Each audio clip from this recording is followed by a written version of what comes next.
Coucou les filles, bienvenue dans ce jour 12, ça y est on est au jour 12, pour comment connecter à sa mission de vie.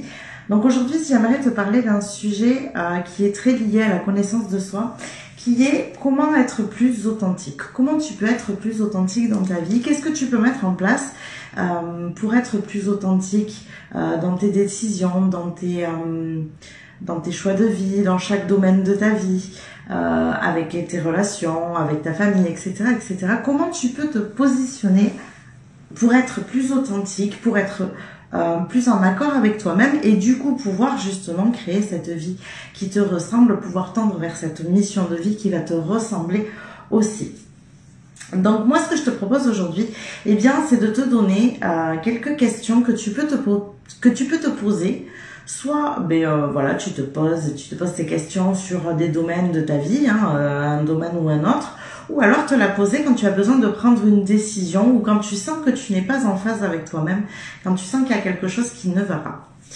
Donc la première question, c'est de se demander si ce que tu es en train de faire, ce que tu as décidé, la décision que tu vas prendre, elle résonne pour toi.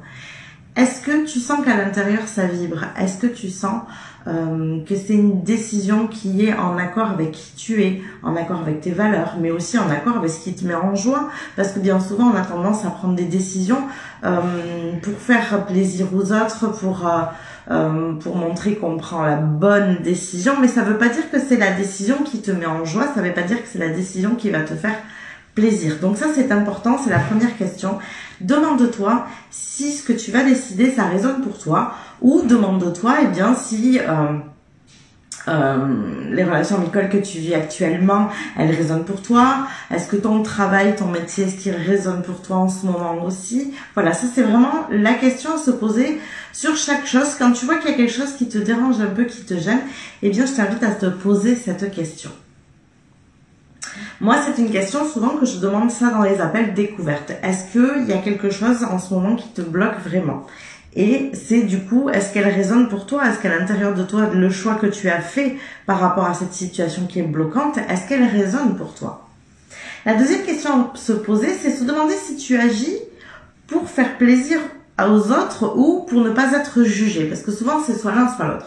Soit on a tendance à agir pour faire plaisir à quelqu'un, alors soit notre conjoint, soit à nos amis, soit à nos enfants, soit à notre famille, peu importe. Donc on a tendance à agir pour leur faire plaisir et du coup à prendre des décisions qui vont dans le sens de leur faire plaisir. Ou alors on a tendance à agir parce qu'on a peur du jugement qu'il pourrait avoir sur la décision qu'on va prendre. Admettons par exemple, voyons quel exemple je pourrais vous donner. Mais je vais vous prendre mon propre exemple. Quand j'ai décidé de me lancer, de me mettre à mon compte, ça a été une décision qui a pris plusieurs années. Ça a été très difficile, non pas que je ne voulais pas être à mon compte, au contraire, c'est ce que je souhaitais vraiment. Seulement, je savais que c'était pas une décision qui allait correspondre au choix de vie de ma famille. Ça allait être très compliqué pour eux d'accepter que je voulais être entrepreneur, que je voulais être à mon compte et encore plus que je voulais être dans le domaine de la psychologie, du coaching, de la spiritualité, etc. Tout ça, c'était très compliqué. Et donc, j'ai mis plusieurs années à prendre cette décision et à me placer enfin en accord avec moi-même et enfin à être authentique. Pourquoi? Ben justement parce que j'avais très très peur du jugement qu'ils pouvaient avoir de moi. J'avais pas cette envie de leur faire plaisir, c'était pas ça. J'avais vraiment cette peur du jugement qu'ils pouvaient avoir. Du jugement, j'en ai eu, bien sûr, mais c'était pas grave parce que j'étais en accord avec ma décision et ça y est, enfin j'acceptais d'aller un petit peu contre ce que eux ils voyaient de la vie, contre eux ce qu'ils envisageaient de la vie, pour pouvoir me respecter, pour pouvoir être authentique avec moi-même et bien sûr d'arriver où je suis aujourd'hui, à faire des choix qui me correspondent et qui me plaisent vraiment. Donc ça c'est la deuxième question. La troisième question, alors elle va un petit peu avec la deuxième, ça va être de se demander si ce choix, tu le fais par recherche de reconnaissance de l'autre, par recherche de, alors toujours pareil, recherche de reconnaissance de ton entourage, donc familial, amical, couple, pour tes enfants peut-être, ça arrive moins souvent, mais ça peut arriver aussi. Est-ce que tu as besoin qu'on reconnaisse ta valeur? Est-ce que tu as besoin qu'on reconnaisse ce que tu fais? Quelles sont tes qualités? parce que du coup, toi, tu as du mal à les voir et du coup, tu as une estime de toi qui est compliquée. Donc, du coup, tu vas rechercher cette reconnaissance auprès des autres. Donc, moi, c'est quelque chose que dont je peux te parler aussi. Étant jeune, j'avais beaucoup ce côté rêveur, ce côté, moi j'appelle ça maintenant l'énergie féminine, donc de me poser, de ne rien faire, de rêvasser, et c'était un côté de moi qui était compliqué pour mon papa, parce qu'il était toujours en mouvement, toujours dans l'action, toujours dans le fait des efforts, toujours dans le travail, et donc du coup je savais que c'était un côté qu'il avait du mal avec moi. Et du coup, des années plus tard, j'ai cherché à lui plaire et à faire énormément d'efforts, à être toujours en mouvement, à lui montrer que j'étais capable, j'étais responsable. Et c'est quelque chose qui m'a longtemps desservi et qui peut encore revenir aujourd'hui. Donc, c'est pour ça que ça, c'est une question à se poser. Et tu vois, on peut encore se les poser, même quand on a fait des choix qui nous correspondent et qu'on est beaucoup plus authentique avec soi-même et les autres. Parce que, des habitudes comme ça peuvent revenir.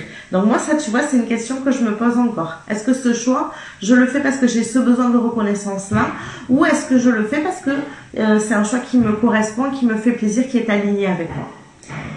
Et la dernière question, c'est est-ce que ce choix, alors je parle toujours de choix, mais on peut adapter ça au domaine de vie, c'est juste que c'est plus simple avec les décisions qu'on prend. Donc, est-ce que ce choix va te mener à quelque chose que tu souhaites vraiment?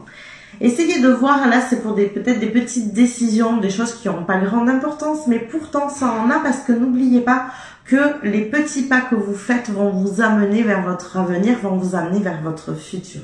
Donc, est-ce que ces petits choix vont dans le sens de vos projets, dans le sens de vos objectifs, et du coup, forcément, dans le sens de votre choix de mission de vie?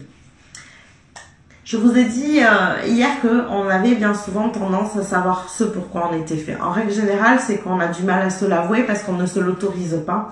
Et on a tendance à savoir pourquoi on est fait, savoir à peu près dans les grandes lignes ce qu'on a envie de faire de notre vie.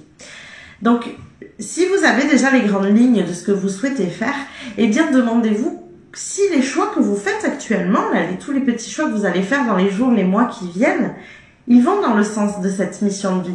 Je vous donne un exemple. Si par exemple vous voulez changer de métier, vous êtes dans une entreprise et vous voulez changer de métier parce que ça n'a rien à voir avec votre mission de vie et vous savez pas trop comment tendre vers ce métier. Donc admettons que pour l'instant c'est compliqué d'envisager de quitter cet emploi puisque bien sûr ça demande une mise en insécurité. Si vous n'avez plus de revenus, c'est compliqué.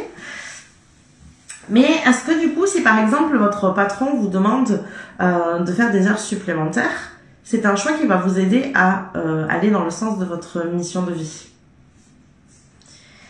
Alors vous allez me dire, oui, mais bon, moi j'ai besoin de faire des heures supplémentaires parce que j'ai besoin d'argent, parce que là c'est compliqué, je conçois tout ça, il n'y a pas de souci. Sauf que, si vous avez déjà peu de temps, en dehors de votre travail, pour vous consacrer à vous-même et consacrer ce temps et cette énergie à savoir pourquoi vous êtes faite et comment vous pouvez accéder à ce pourquoi vous êtes faite, eh bien ça va être très compliqué si vous rajoutez des heures de travail de finalement porter attention sur vous-même et donc vous allez mettre de côté cette partie-là. C'est ce que je vous disais la semaine dernière sur le je n'ai pas le temps, hein, on est vraiment là-dessus. Donc vous allez mettre de côté cette partie-là, c'est-à-dire prendre soin de vous, vous occuper de vous, de votre mission de vie et de comment vous pouvez mettre en place les choses pour être plus authentique, etc. pour pouvoir faire des heures supplémentaires. Alors là c'est pareil, hein. Est-ce que c'est un besoin d'argent? Est-ce que c'est un besoin de reconnaissance du patron? Vous voyez, on peut aller faire des liens de partout comme ça, hein. C'est pour ça que ça demande du temps de travailler sur soi et d'être en accord avec sa mission de vie. Donc voilà les questions que je voulais que vous vous invitiez à vous poser. Donc ces questions-là, bien sûr, je les pose régulièrement à mes clientes dans les accompagnements, notamment pour toujours rectifier parce que rien n'est jamais figé. Si vous avez fait des choix de vie qui vous correspondent pas aujourd'hui, vous pouvez aujourd'hui tendre vers d'autres choix de vie. C'est encore possible, vous pouvez changer les choses, peu importe votre âge. Et ça va demander des petits ajustements, des petits pas. On va en parler demain, des petits pas. Ça va être le sujet de la vidéo de demain. Ça va vous demander des petits ajustements, des petits pas. On ne fait jamais des grosses sorties de zone de confort. Ça peut arriver, mais c'est quand même très rare. Et pourquoi? Parce que, en fait, si on essaye de faire une grosse sortie de zone de confort, puis nos peurs et nos croyances vont arriver d'un coup, ils vont nous paralyser, vont nous bloquer. Donc, ça demande des petits pas. Donc, ces questions, posez-vous-les pour savoir quels petits pas vous allez bien pouvoir poser pour tendre de plus en plus vers la vie que vous souhaitez.